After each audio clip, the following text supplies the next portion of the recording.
తూములు చూసావా? చూసా.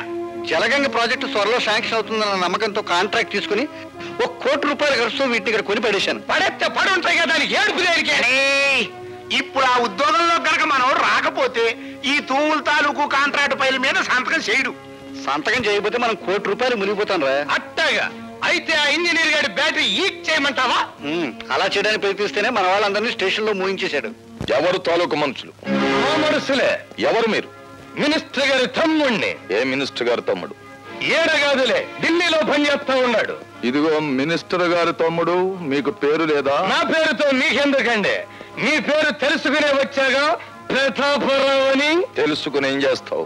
కళ్ళు కుండలో కలుపుకొని తాగేస్తాడు. ఇడియట్. ఎవరితో మాట్లాడుతున్నావో తెలుసా? తెలుసు. ఇట్లా కుప్పిగంతులేసే పోలీసు వాళ్ళని చాలా మందిని చూశాను నేను. డబ్బుతో కొట్టానంటే దెబ్బగా దిగొస్తావు. దాసరే.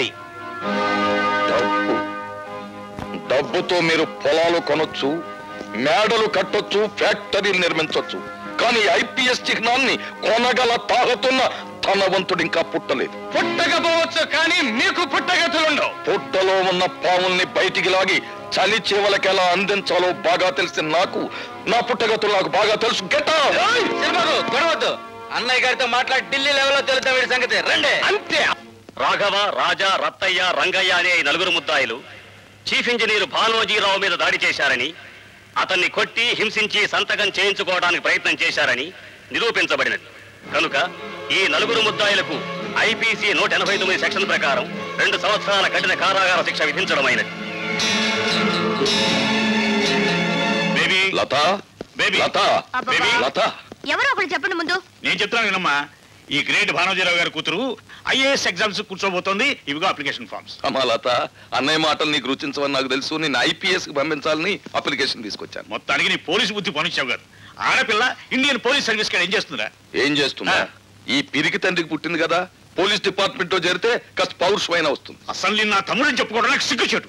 నీ కొంపకి నేను రావడం నాది బుద్ధి తక్కువ. ఏమైనా సరే అమ్మాయిని ఐఏఎస్ చదివిస్తాను. ఏమైనా సరే ఐపీఎస్ కి పంపిస్తాను.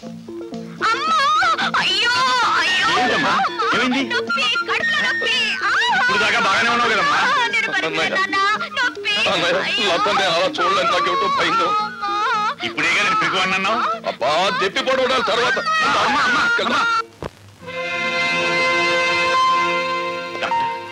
Don't worry, she will be all right. All right. సరే doctor, what is wrong with her?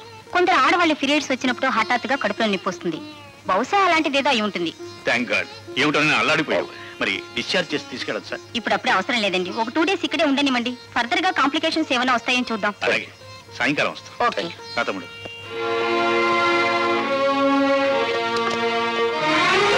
లత, ఏం జరిగింది లత? Please don't disturb. అదే ట్రబుల్ ఏమిటా అని. I say don't disturb. అంత స్ట్రాంగ్ కాబట్టి ఈ వెంట నాటకం. నాటకమా? అవును.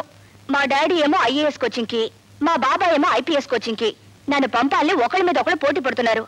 నేను వదలని రోజులు ఉండలేను కదా, అందుకే వాళ్ళిద్దరికి నామం పెట్టేసి నేను ఈ హాస్పిటల్లో జాయిన్ అయ్యాను. అమ్మా జానవే. నెల్లూరు నెరజానిని. టైం అయిపోతుంది, 10 వెళ్తా పార్కి. మరి బెడ్ మీద స్నేహం చేసిన ధర్మానికి నాకు శిక్ష తప్పదు. తల్లి, నీ పెట్టులోంచి ఒక చీర తీసిన మహానుభావుడు, అది కట్టుకుని పడుకుంటాను. మరి మీరు నువ్వేం చెప్పదు, మేమేం చెయ్యాలి బాగా తెలుసు. వెళ్ళండి వెళ్ళండి.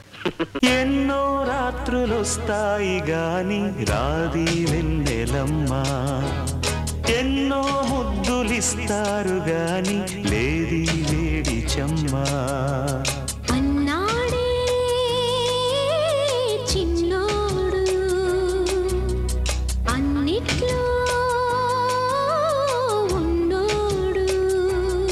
ఆహా, ఎన్నో రాత్రులొస్తాయి గాని రాది